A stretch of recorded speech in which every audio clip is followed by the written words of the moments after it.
कि जिनके साथ अन्याय हुआ है और कोई क्यों नहीं बोल रहा है। तो शायद वही होता है कि किसी चीज़ की शुरुआत होने की देर होती है। अभी आप देख सकते हैं कंपाउंड में ये लोग बढ़ रहे हैं, 1 से 2 हुए और 2 से 4 हो गए, और ये कह रहे हैं कि अब 4 से हम जल्द ही 8 भी होने वाले हैं, 8 से 16 भी होने वाले हैं, क्योंकि धीरे धीरे बाकी जो जवान हैं वो हमारे साथ जुड़ रहे हैं जिनके साथ अन्याय हुआ है। अब यहाँ पर 2 चेहरे को आप जानते होंगे, यहाँ पर HK यादव जी हैं और चंदू चौहान जी हैं हमारे साथ। बाकी जो 2 लोग हैं उनसे हम परिचय करवाते हैं आपका। सर क्या नाम है? मेरा नाम है Naik Surendra Singh, 1st Mahar regiment Indian Army. अच्छा सर, आप अपना परिचय दे दीजिए। मेरा नाम है Bhalerao Amol Kumar, 1st Mahar Indian Army. अब हम इनकी जो पीड़ा है वो आप तक पहुंचाने की कोशिश कारण है। आप धीरे धीरे अब बढ़ रहे हैं और क्या चाहते हैं आगे, क्या कुछ करने वाले हैं? अब सर यही चाहते हैं कि देश की सुरक्षा को बचाया जाए, देश की सुरक्षा को बचाया जाए, जवानों के शोषण को रोका जाए, जवानों की लगातार कराई जा रही हत्याओं को रोका जाए, और जो देश की सुरक्षा को बेचा जा रहा है उसे बचाया जाए। सर हाथ में कटोरा लेकर के न्याय मांगना इसे बदनामी है। सर न्याय मांग रहे हैं हम, देश की सुरक्षा को बचाने की बात कर रहे हैं। अग्निवीर कैसे देश की सुरक्षा को मजबूत कर रहा है? आज हमारे खाली राजनीति का मुद्दा बन के रह गया अग्निवीर, सिर्फ राजनीतिक मुद्दा। एक कह रहे हैं कि हम आएंगे तो हम हटा देंगे, और दूसरे कह रहे हैं नहीं नहीं अग्निवीर बहुत बढ़िया, लेकिन कहीं डिस्कस नहीं किया जा रहा। और किसी लेफ्टिनेंट जनरल को, किसी मेजर जनरल को, किसी जनरल को बैठा के उस पर डिस्कस किया जा रहा। क्यों ना, एक कह रहा हूँ ना, खुला चैलेंज कर रहा हूँ आपके माध्यम से कि क्यों ना मेरे से डिस्कस करा लो, एक सिपाही से। अगर किसान फसल पैदा करता है तो किसान को पता होता है कि फसल कैसे पैदा होती है, या किसी ऊपर नेता बैठे हुए आदमी को पता होता है कि नहीं फसल कैसे पैदा की जाए। तो अगर हम जवानों से भी बात कर लो ना, हम न्याय मांग रहे हैं, हम देश की सुरक्षा, चटी बनियान धुलना, यही बक्से घुमाना, यही कुत्ते मतलब टहलाना, यही सारी चीज़ें हैं। तुम इसी दिन के लिए हो, सिपाहियों की औकात यही है। सर हैं, इनसे बातचीत करेंगे। आप महाराष्ट्र से आए, आपको कई दिन हो गया है, आप भी ऐसे ही हरेंद्र सर के साथ में घूम रहे हैं, भूखे प्यासे, कई बार खाने पीने का इंतजाम क्या रहता है, कैसे मतलब पूरा सिस्टम है चल रहा? सिस्टम सर, एक बात की दुख होता है कि मैं पाकिस्तान की जंग तो ऐसे ही जीती है और अपने ही देश में जंग हार रहा हूँ। क्योंकि आज तो हम 2 ही बोल रहे थे, कई लोग बोल रहे थे 2 ही बंदे बोल रहे थे। जब सच है, सच बोलना ये भी अपराध है, तो मैं अपराधी कर दूँ। मैं तो सरकार को बोल रहा हूँ मुझे फांसी लगा दो भाई इंडिया गेट पे। इच्छा मृत्यु के लेटर दिए थे राष्ट्रपति को 2019 में पत्र व्यवहार में। राष्ट्रपति को लेटर देने के बाद 2024 आता है जंगी कैदी।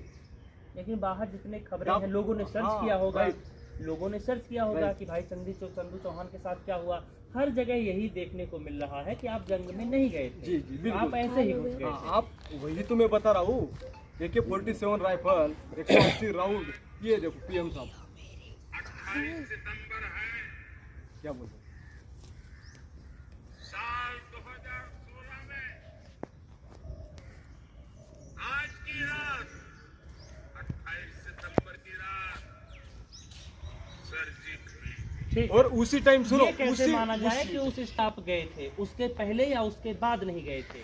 ये डाउट है लोगों का। पाकिस्तान ने, ये कोई नहीं डिनाई कर रहा है कि आप उस स्ट्राइक का हिस्सा नहीं थे, लेकिन जब आप पाक सीमा में घुसे तो ये कैसे हो सकता है उसके बाद में गए हों आप? तो वही तो बोल रहा हूँ। 29 सितंबर को पाकिस्तान ने ट्वीट किया सर्जिकल स्ट्राइक का, एक जवान को पकड़ा करके। 28 की रात को सर्जिकल स्ट्राइक हो रहा। कैसे हुआ आपको पता है ये चीजें? आज तक मैं बोल नहीं पाया क्योंकि मेरे को ऊपर से दबाव था। अधिकारियों ने मुझे कितना टॉर्चर किया ये सिर्फ मैं जानता हूँ सर, मैं जानता हूँ। मेरी नानी गुजर गई उस सदमे में। मैं अपने लिए नहीं गया था, अपने देश के लिए गया था। इसी देश के लिए अभी जो पीड़ा हो रही है ना हमारे साथ, इसीलिए आवाज़ उठा रहा हूँ। अगर सच बोलना अपराध है तो आज भी बोल रहा हूँ मैं, मुझे खुशी खुशी फांसी लगा दो। ठीक है, यहाँ से एक बात की पुष्टि हो रही है जो ये बता रहे हैं कि 28 की रात को स्ट्राइक होती है, जाते हैं, और 29 तारीख को एक ट्वीट किया जाता है पाकिस्तान की तरफ से कि एक सैनिक जो है वो हमने पकड़ लिया, उसी लिए जिंदा बचा मैं। लेकिन भारत सरकार ने ये क्यों नहीं माना? भारत सरकार क्यों मानेगी? अपने देश की सुरक्षा इम्पोर्टेंट होती है। पाकिस्तान वहाँ से डीनाई कर रहा है, वो बता रहा है कि स्ट्राइक में हाँ, सब कुछ अच्छा हाँ, तो फिर यहाँ पे अपोजिशन पार्टी हंगामा कर रही है। कोई भी देश क्या सोचता है, और मैंने वही सोचा, अपने देश के लिए सोचा, पर मेरे लिए क्या सोचा किसी ने? अच्छा, कहते हैं जब पाकिस्तान वाले पकड़ते हैं वहाँ के जो आर्मी के लोग हैं, तो नाखून निकाल देते हैं, तो ये क्या कील घुसा देते हैं। ये देखो, ये चटके चुटके क्या है लगा हुआ? ये हाँ, क्या किया ये था क्या है, इसमें? इधर क्या है, क्या है? अच्छा, वही तो हम पाकिस्तान किस में तरह से नहीं, प्रताड़ित किया था पाकिस्तान में? आपको ड्रग्स, कितना सर, टॉर्चर किया था? ड्रग्स, इंजेक्शन, दिन रात की बातें पता नहीं चलेगा। मैं अभी शब्दों में बयान नहीं करूंगा। मैं ऑलरेडी बहुत डिस्टर्ब कर दिया है मुझे अधिकारियों ने। उसके बाद यहाँ से आने के मैं थक गए हूँ बता के, पर अभी मेरे से बात करने का दिल नहीं हो रहा है। क्योंकि आज पाकिस्तान में मैंने कैद काटी। कोई MLA विधायक होगा ना तो जाके दिखाए। आज भी अग्निवीर की बातें बोल रहे, कोई बोल रहे पॉलिटिक्स। एक भी नेता हिंदुस्तान में पैदा नहीं हुआ जो हमारे देश की जवानों की बात एक बार बोल सके। जांच कर दो इन जवानों की, अगर सच है तभी तो आवाज उठा रहे हैं हम, अगर गलत रहते तो क्यों आवाज उठाते।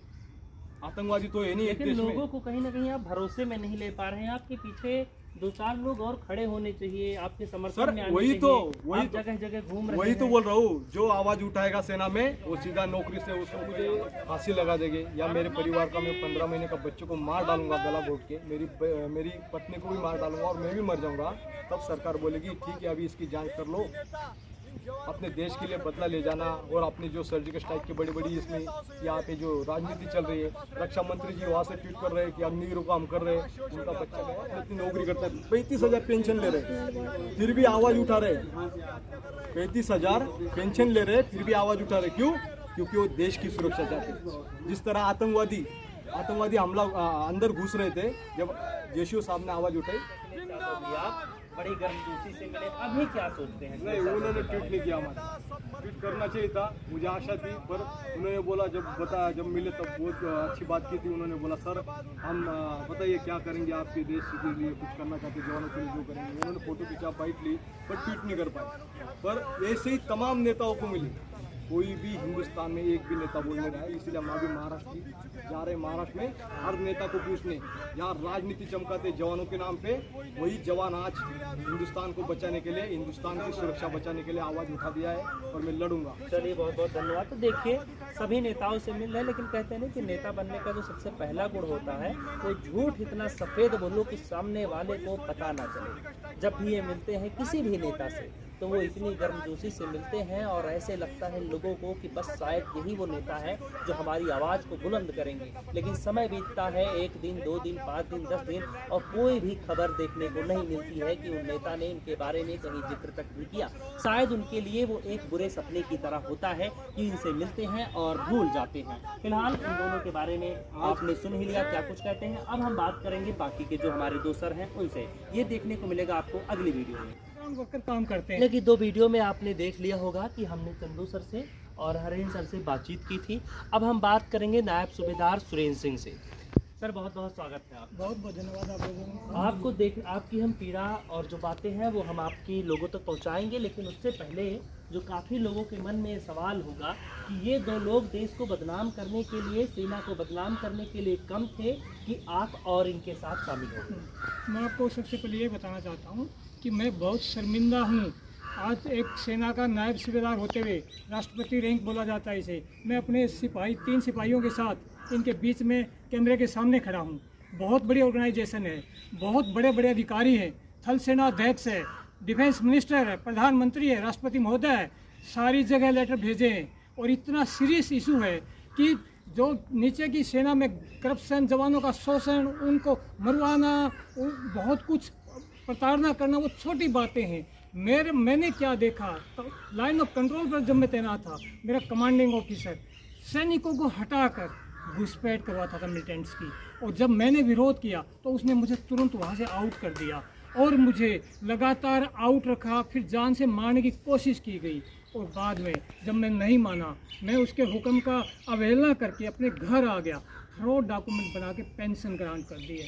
8.5 साल से 35,000 रुपये मेरे खाते में डाल रहा है, जबकि मैं सेना में ऑन ड्यूटी हूँ और मैं विरोध कर रहा हूँ कि मुझे पेंशन नहीं चाहिए। मैं बिकने के लिए, यानी वो मुझे एक टाइप से रिश्वत दिलवाने की कोशिश कर रहा है। मैं उसे बोल रहा हूँ, भारत सरकार को बोल रहा हूँ कि मैं बिका हुआ सैनिक नहीं हूँ। मैं अपने खून दौड़ता मेरी आंखों, मेरे रगों में कि मैं सेना में आया था देश पे मर मिटने के लिए। और आज मैंने जो इसका विरोध कर दिया, जो मेरा धर्म था, हम कसम रखते हैं गीता पर हाथ रख के कि हम अपने देश के साथ गद्दारी नहीं करेंगे, अधिकारी का ऑर्डर मानेंगे और हवा पानी रास्ते, आग के रास्ते, कुछ भी हो हम चले जाएंगे। और जब मेरे सामने मेरा कमांडिंग ऑफिसर इतनी बड़ी गद्दारी कर रहा है तो मेरा धर्म था कि मैं उसका विरोध करूं, और मैं नहीं रोक पाऊँ तो मैं ऊपर वाले को रिपोर्ट करूँ। ऊपर वालों को भी रिपोर्ट किया, और जब ऊपर वालों को रिपोर्ट किया ना, वहाँ से मैं टूट गया। और उसके बाद मैं थल सेना अध्यक्ष, डिफेंस मिनिस्टर, PMO तक लिख चुका हूँ। आज मैं यहाँ खड़ा हूँ इन 3 सिपाहियों के साथ, या जिनको न्याय मैंने दिलवाना था और अपने ऊपर वालों के पास जाना था, अपने लेवल पर देना था। आज मैं यहाँ खड़ा हूँ।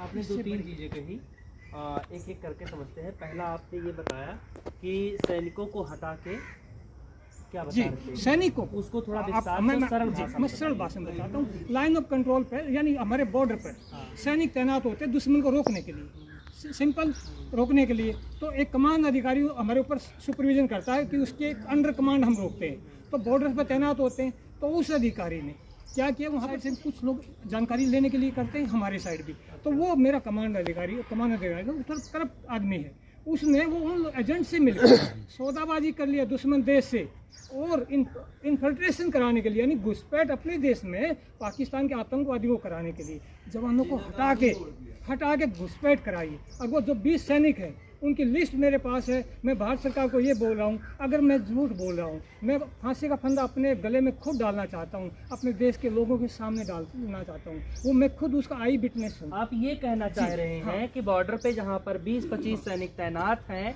और वहाँ पे कुछ लोअर वर्कर हैं जो बाहर के घुसपैठिए भी हो सकते हैं, जो जासूस भी हो सकते हैं, उनके साथ मिलकर और सैनिकों को हटा दिया कमान अधिकारी ने।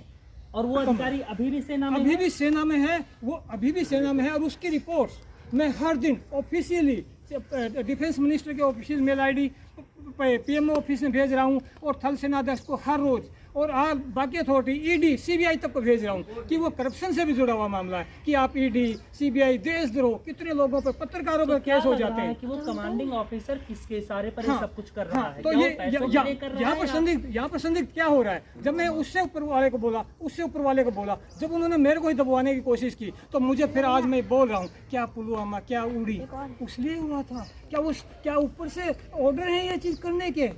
मैं आज इस बात को भारत सरकार से, मोदी जी से, सबसे पूछ रहा हूँ, अगर आप उस गद्दार पर जो एक स्पेसिफिक मानता था मैं, जिसका मैं रिपोर्ट कर रहा हूँ, एक सोल्जर होने के नाते, अपनी ड्यूटी करने के नाते, आप उस पर कार्रवाई नहीं कर रहे हैं, तो मैं आज ये पूछ रहा हूँ, क्या ये उड़ी जो ये मिलिटेंट घुसवा के हमारे सैनिक शहीद होकर हर दिन आते हैं, क्या वो इस वजह से आ रहे हैं? यानी कि जितने हमले हो रहे हैं बॉर्डर पर जी, वो सब कुछ कहीं ना कहीं जो कमांडिंग ऑफिसर हैं उनकी मिलीभगत, उनकी लापरवाही से हो रहे हैं। यहाँ पर मैं सारे कमांडिंग ऑफिसर को नहीं बोल सकता, एक से एक अच्छे जान देने वाले अधिकारी, जवान, जैसे सब कुछ है, लेकिन मैंने जिसको आई विटनेस हूँ, जिसका प्रूफ देने के लिए तैयार हूँ, उसकी मैं बात कर रहा हूँ। और अगर भारत सरकार कार्रवाई नहीं कर रही है तो अभी दावा हो रहा है कि क्या और भी ये सारा प्लान से हम घुसाए जा रहे हैं हमारे देश में। एक इंडियन आर्मी का नायब सूबेदार लिख के दे रहा हूँ, अगर मेरे झूठे तो मुझे फांसी दे दीजिए। नरेंद्र जी और चंदू जी एक और चीज कह रहे हैं कि शोषण होता है, और जो जो बता रहा हूँ 100 में से 100% मेरी सेना का आपको कोई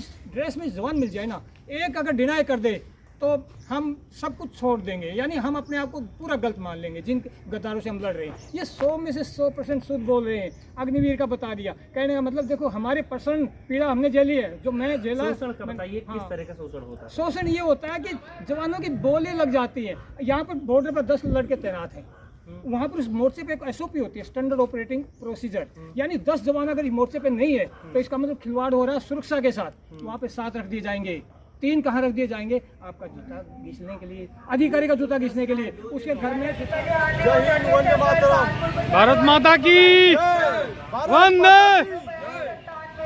आप देख रहे होंगे कई नेताओं से मिलने के बाद एक भी नेता इन जवानों की बात रखने के लिए तैयार नहीं है। हम सभी नेताओं से मिले, हर नेताओं के पास, रैलियों के पास गए, हमारी बात रख लो, हमारा शोषण रोक दो, हमारी हत्याएं रोक दो। जो ब्रिटिश कानून है, अधिकारी शोषण कर रहे हैं, जवानों की हत्या कर रहे हैं, उसको रोका जाए। इसीलिए हम तमाम जगह रास्ते भारत माता की जय, भारत माता की जय। हिंदुस्तान जिंदाबाद हिंदुस्तान जिंदाबाद। पर आज अपने नेता सब मर चुके, इनको ढूंढ रहे हम कहाँ है।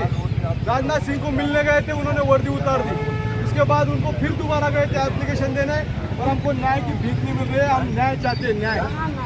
आज कई जवानों की हत्याएं हो रही है, शोषण हो रहा है, पर कोई आवाज नहीं उठा रहा है। और वही मीडिया भी बिक चुकी है, सब बिक चुके हैं, हमको कोई नहीं दिखाना चाह रहा है। 1.5 महीने से पिछले न्याय की भीख मांग रहा हूँ, पर कोई न्याय नहीं दे रहा है। इसीलिए अभी हम 2 थे, 2 से 4 हुए, अभी पेशवा आ रहे हैं। ऐसे तमाम लोग हैं जो शोषण के शिकार हो रहे हैं। जो आवाज उठाएगा उसकी नौकरी खाई जाएगी। इसीलिए लिखा है पाकिस्तान में 3 महीना 21 दिन अपने देश के लिए यात्रा सही, और वही सोल्जर जो सर्जिकल स्ट्राइक के बारे में आज राजनीति हो रही है, वही सोल्जर आज भीख मांग रहा है अपने ही न्याय में, अपने ही सड़कों पे। इससे अच्छा मैं पाकिस्तान में शहीद हो जाता तो आज मुझे ये दिन नहीं देखना पड़ता कि एक हाथ में तिरंगा एक हाथ में अपना कटोरा लेके न्याय की भीख मांग सकूं। ये नेता कोई जान नहीं दे रहे, हमारी नेता कोई नहीं सुन रहा है। विपक्ष रहो पक्ष रहो, इसलिए हम जनता से आह्वान करते हैं कि हमारे को न्याय दिलाएं। भारत माता की जय। भारत